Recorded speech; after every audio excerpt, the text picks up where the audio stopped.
वह रोजाना रात को मुझे खास किस्म का मसाज करवाती। मैं भी जोर लगाकर भाभी का मसाज करता था।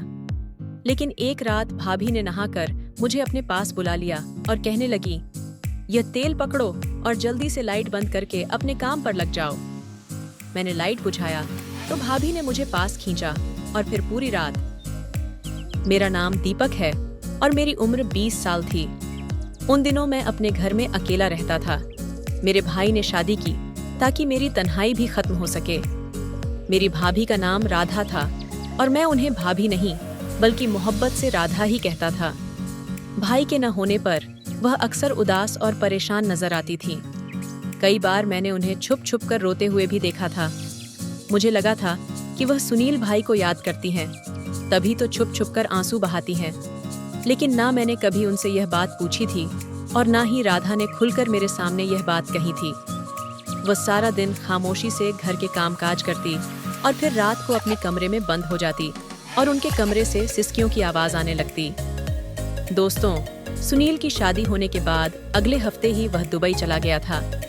एक नई नवेली दुल्हन के लिए अपने पति के बगैर वक्त गुजारना बहुत मुश्किल होता है। लेकिन सुनील ने यह शादी सिर्फ मेरे खातिर की थी, क्योंकि मैं घर में अब बिल्कुल तन्हा रहता था और घर की जिम्मेदारी के लिए किसी औरत की जरूरत थी। इसलिए सुनील भाई राधा को मेरे हवाले कर गए थे। तब से राधा बिल्कुल अकेली थी और मैं ही उनका ख्याल रखता था। वह एक मध्यम उम्र की औरत थी और रिश्ता ना मिलने की वजह से उनके घर वालों ने सुनील के साथ उन्हें रुखसत कर दिया था। दोस्तों, हर गुजरते दिन के साथ उनकी उम्र बढ़ती ही जा रही थी। एक रात मैं सोने के लिए लेट रहा था कि राधा ने मुझे कमरे में आवाज देकर बुलाया। रात के इस वक्त ना जाने राधा को मुझसे क्या काम पड़ गया था। यही सोचकर मैं तेजी से राधा के कमरे में पहुंच गया, क्योंकि सुनील ने जाते हुए राधा की जिम्मेदारी मेरे कंधों पर डाली थी और कहा था कि मेरे पीछे मेरी बीवी के हर जरूरत का ख्याल रखना।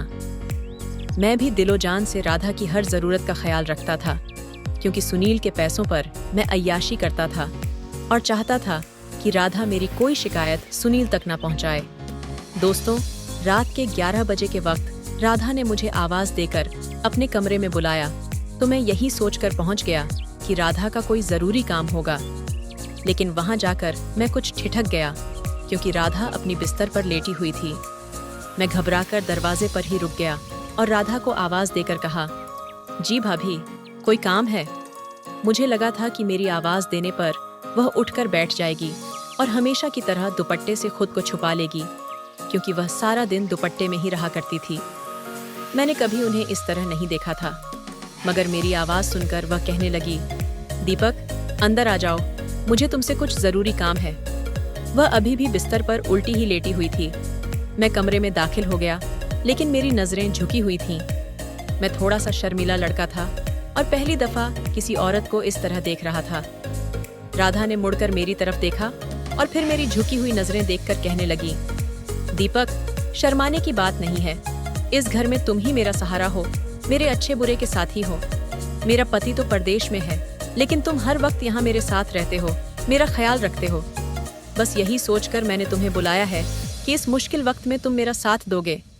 राधा की बात पर मैंने ना समझी से उसकी तरफ देखा तो कहने लगी, मेरे सर में बहुत दर्द है, क्या तुम मेरा मसाज कर दोगे? तुम्हारे भाई ने मुझे बताया था कि तुम बहुत अच्छा मसाज करते हो और उनके सर का दर्द भी तुम चुटकियों में ठीक कर दिया करते थे। राधा की बात सुनकर मैं मुस्कुरा दिया, क्योंकि यह बात वाकई हकीकत थी कि भाई जब यहाँ होते तो हर वक्त मुझे अपने सर का मसाज करवाते थे। लेकिन वह तो भाई थे, मैं भाभी का मसाज किस तरह कर सकता था? राधा ने मुझे आजमाइश में डाल दिया था। समझ नहीं आ रहा था कि क्या करूं। मैं सोच में पड़ गया था कि राधा किस किस्म की औरत है, जिन्हें अपने देवर से मसाज के लिए कहने में शर्म भी महसूस नहीं हो रही थी।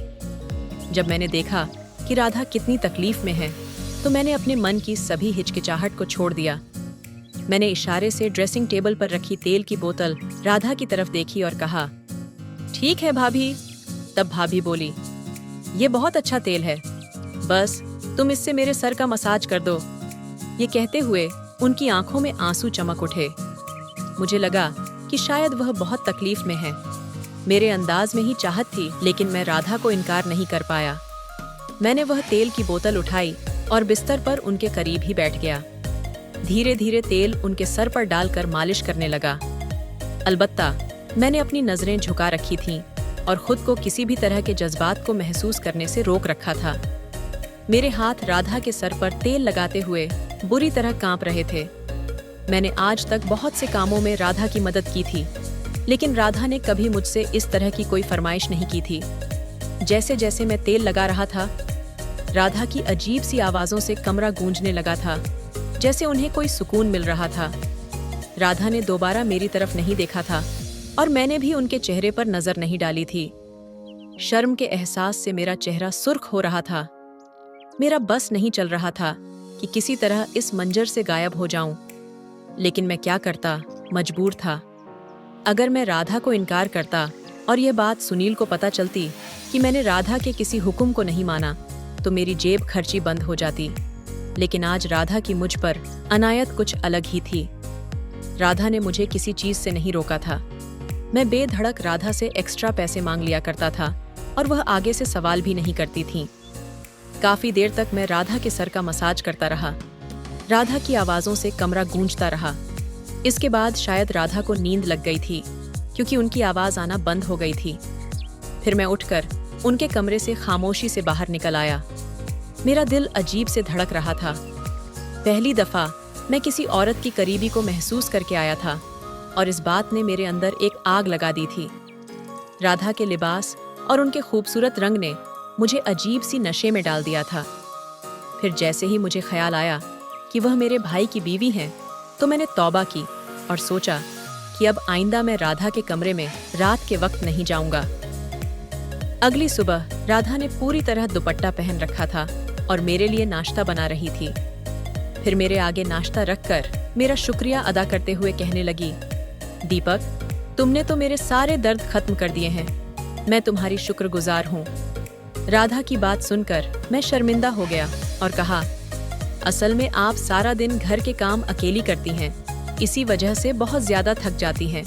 मैं कोशिश करूंगा कि आपके साथ कामकाज में हाथ बटाऊं या फिर आप कोई नौकर रख लें। मेरी बात सुनकर राधा कहने लगी, मेरी थकान कभी नहीं उतर सकती। जिस दिन सुनील आएंगे, ये थकान खुद ब खुद मिट जाएगी। राधा के लफ्जों का मतलब मैं समझ नहीं पाया था, लेकिन वह वापस किचन में चली गई थीं। मेरे कॉलेज का वक्त हो गया था। मैं घर से निकल पड़ा, लेकिन सारा वक्त मेरे जहन में राधा चलती रही। दोपहर को मैं घर लौटा तो दीदी भी घर आई हुई थी। मैंने सोचा कि किसी न किसी तरह मौका देकर उन्हें राधा के मसाज वाली बात बता दूं। लेकिन राधा और दीदी तो मिलजुल कर बातों में ऐसी मग्न थीं कि दीदी ने मुझ पर ज्यादा तवज्जो भी नहीं दी थी। राधा और दीदी की दोस्ती हो चुकी थी और राधा को दीदी सर आंखों पर बिठा देती थी। कुछ देर बाद दीदी यह कहकर चली गई कि उनके पति काम से आने वाले हैं और मैं उन्हें मसाज वाली बात ना कर सका। कुछ देर बाद आराम करने के बाद मैं कमरे से निकला तो मैंने देखा कि राधा कपड़े धो रही थी और बड़ी मुश्किल से वह कपड़ों की बाल्टी उठाए छत पर जा रही थी। ये देखकर मुझे शर्मिंदगी हुई कि वह सारे कपड़े मेरे थे और मेरी वजह से उन्हें इतनी तकलीफ में भी छत पर जाना पड़ रहा था। मैंने फौरन राधा को आवाज दी और बाल्टी उनके हाथ से ले ली। राधा का सारा वजूद पसीने से भीग चुका था, क्योंकि गर्मी की शिद्दत थी, और फिर कुछ कपड़े धोते हुए उनका लिबास भी हल्का हो गया था। मैं राधा से बाल्टी पकड़कर छत पर पहुंच गया। फिर मैंने उन्हीं के साथ सारे कपड़े भी रस्सियों पर फैलाए और हम वापस नीचे चले आए।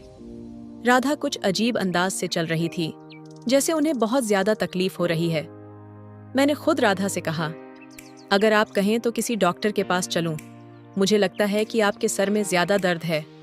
मेरी बात पर वह उदासी से मुस्कुराई और कहने लगी, ये मेरी गलतियों का नतीजा है। राधा की बात सुनकर मैंने चुप कर उन्हें देखा तो वह कहने लगी, तुम फिक्र ना करो, मैं जल्दी ठीक हो जाऊंगी, और फिर अपने कमरे में चली गई। पिछले कुछ दिनों से राधा की हर बात मेरे समझ से बाहर थी, मेरे लिए परेशानी बन गई थी। कभी कभी तो ऐसा लगता जैसे वह कुछ छुपाने की कोशिश कर रही हो। दोपहर खत्म हुई और गर्मी का द्वार भी टूटा तो मुझे चाय की तलब का एहसास हुआ।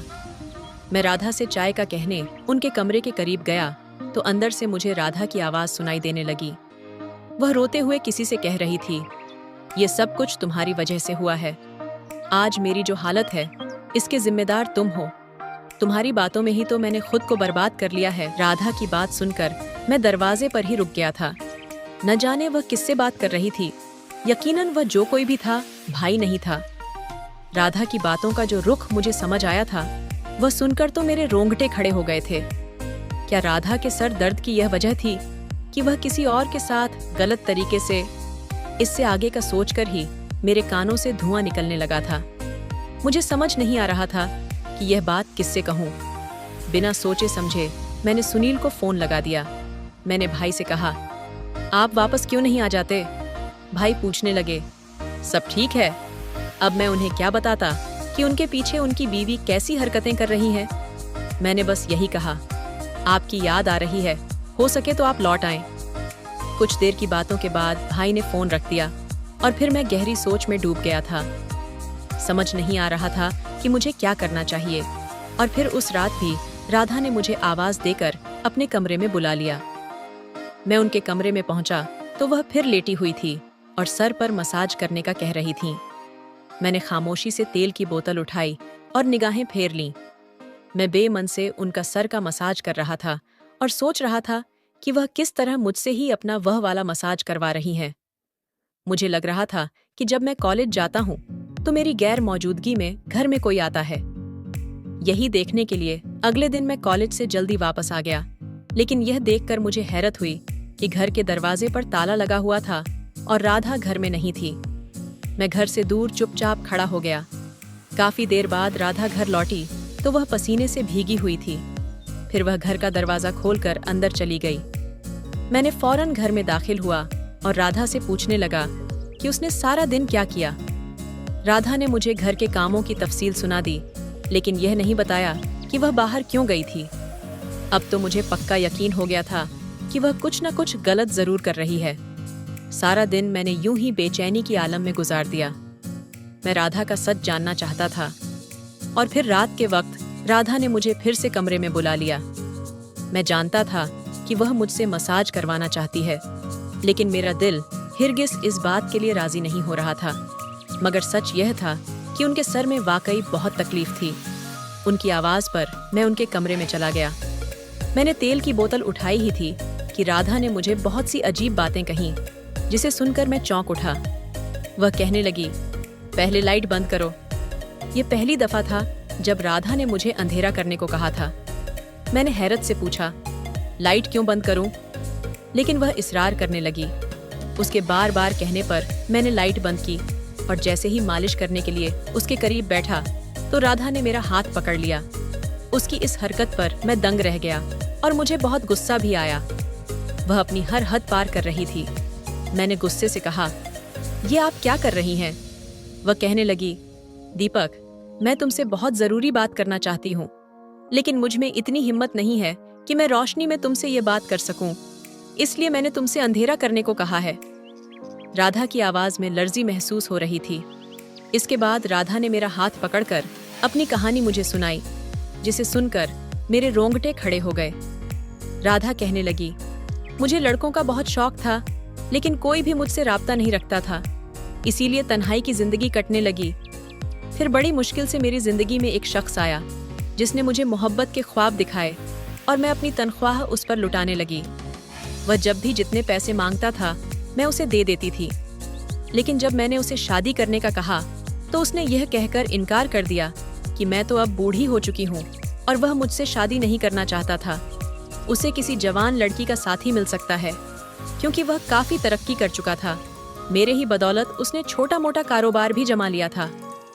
जब उसके पास सब कुछ आ गया तो उसे मेरी जरूरत नहीं रही, लेकिन इतनी देर से दो नौकरियां करने की वजह से मेरे जिस्म का साथ छोड़ दिया था।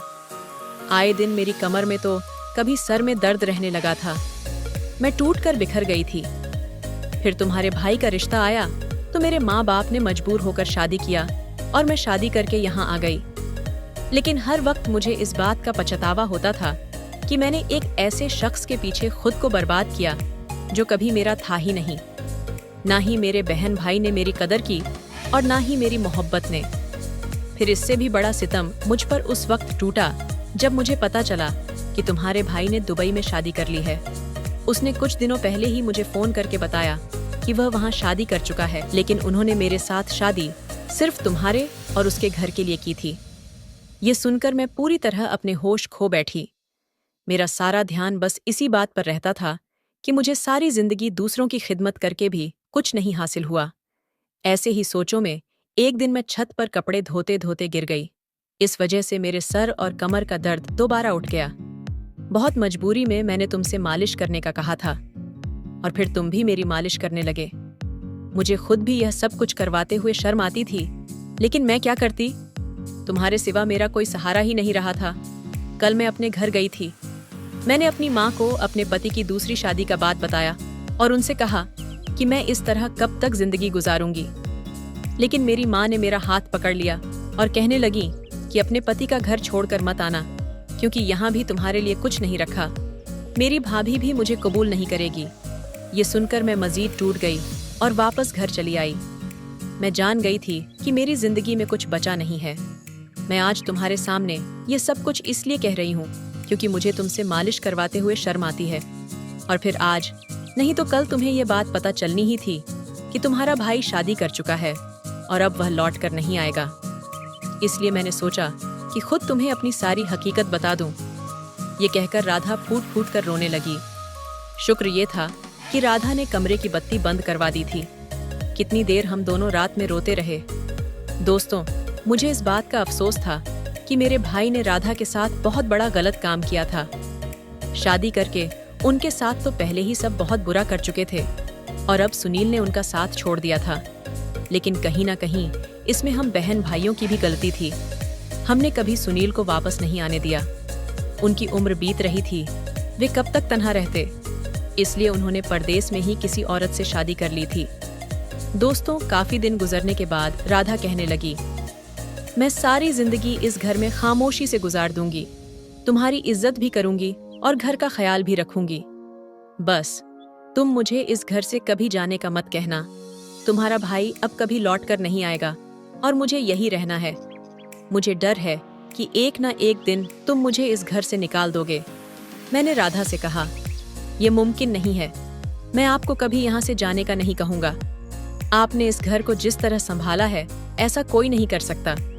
लेकिन आप क्यों तन्हाई की जिंदगी काटेंगी? मैं चाहता हूँ कि आप सुनील से तलाक ले लें और मुझसे शादी कर लें। मेरी बात सुनकर राधा हैरान रह गई। मैंने उठकर कमरे की लाइट जलाई और राधा से कहा, खुशियों पर आपका भी हक है।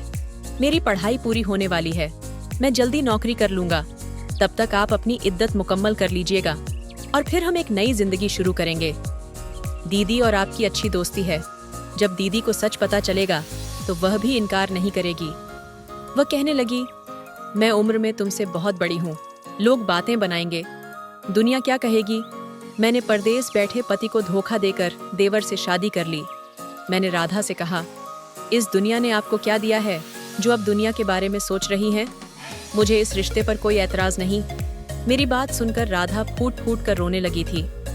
मैंने उस वक्त दीदी को फोन किया और उन्हें सारी बात बता दी। दीदी भी बहुत ज्यादा शर्मिंदा थी। उन्होंने भी राधा से माफी मांगी। फिर राधा ने सुनील से तलाक ले लिया और कुछ ही दिनों में मेरी और राधा की शादी हो गई। राधा मेरे साथ काफी हद तक खुश रहती है। मैं उम्र में तो छोटा था, लेकिन अपनी राधा का पूरे तरीके से साथ निभाने के काबिल हूँ, जो हमारे संबंध के लिए बहुत अच्छी बात है। कुछ ही महीनों बाद राधा और मैंने एक नई जिंदगी की शुरुआत की। हमारी शादी में बहुत सारे मेहमान आए और दीदी भी हमारे लिए खुशियां मनाने आईं। इस नए रिश्ते में हमारे बीच का प्यार धीरे धीरे बढ़ता गया। राधा के लिए यह एक नई शुरुआत थी और मैंने यह सुनिश्चित किया कि वह कभी भी अकेलापन महसूस न करे। दोस्तों, हम दोनों एक दूसरे के साथ खुश थे, लेकिन राधा के मन में अभी भी कुछ खटास थी। वह अक्सर सोचती थी कि क्या सुनील की दूसरी शादी के बाद उनके परिवार ने उन्हें स्वीकार किया है। मैंने उसे समझाया कि जो भी हुआ वह अतीत है। हमें अपनी नई जिंदगी पर ध्यान देना चाहिए और एक दूसरे का सहारा बनना चाहिए। एक दिन मैंने राधा से कहा, तुम्हें अपने सपनों का पीछा करना चाहिए। तुम हमेशा से एक अच्छी कुक रही हो, क्यों ना तुम एक छोटा सा कैफे खोलो। राधा ने मेरे इस सुझाव पर पहले तो हिचकिचाई, लेकिन फिर उसने मेरा समर्थन पाकर हिम्मत जुटाई। दोस्तों, हमने मिलकर एक छोटा सा कैफे खोला, जहां राधा अपने खास व्यंजनों के साथ लोगों का दिल जीतने लगी। राधा की मेहनत और प्रतिभा ने कैफे को जल्दी ही लोकप्रिय बना दिया। धीरे धीरे राधा ने न केवल अपने सपने पूरे किए, बल्कि हमारे लिए एक बेहतर भविष्य भी बनाया। इस बीच सुनील भी वापस आया। उसने हमें अपने घर में देखा और पहले तो हिचकिचाया, लेकिन फिर उसने राधा से माफी मांगी। उसने कहा, मुझे अपनी गलती का एहसास हुआ है, मैंने तुम्हारी अहमियत को कभी नहीं समझा। राधा ने सुनील की बातों को सुना और कहा, मैंने तुमसे शादी की थी, लेकिन अब मैं एक नई जिंदगी जी रही हूँ। इस बातचीत के बाद राधा ने सुनील को बताया कि उसे अब आगे बढ़ने की जरूरत है। सुनील ने यह समझा और राधा की खुशी में अपनी खुशी देखी। कहानी का अंत इस बात पर हुआ कि प्यार, समर्पण और आत्मविश्वास से भरी एक नई जिंदगी ने राधा को न केवल एक नई पहचान दिलाई, बल्कि उसे यह भी सिखाया कि अतीत से बाहर निकलना और आगे बढ़ना कितना जरूरी है। हम दोनों ने यह सीखा कि जिंदगी में कठिनाइयां आती हैं, लेकिन सही निर्णय और समर्थन से हम हर बाधा को पार कर सकते हैं। हमारा प्यार मजबूत हुआ और हम एक दूसरे के साथ और भी खुश रहने लगे। तो दोस्तों, यह थी आज की हमारी छोटी सी कहानी। कहानी कैसा लगा कमेंट में ज़रूर बताएं, और चैनल में पहली बार आए हैं तो चैनल को भी सब्सक्राइब करें। फिर मिलते हैं एक नई स्टोरी में। धन्यवाद।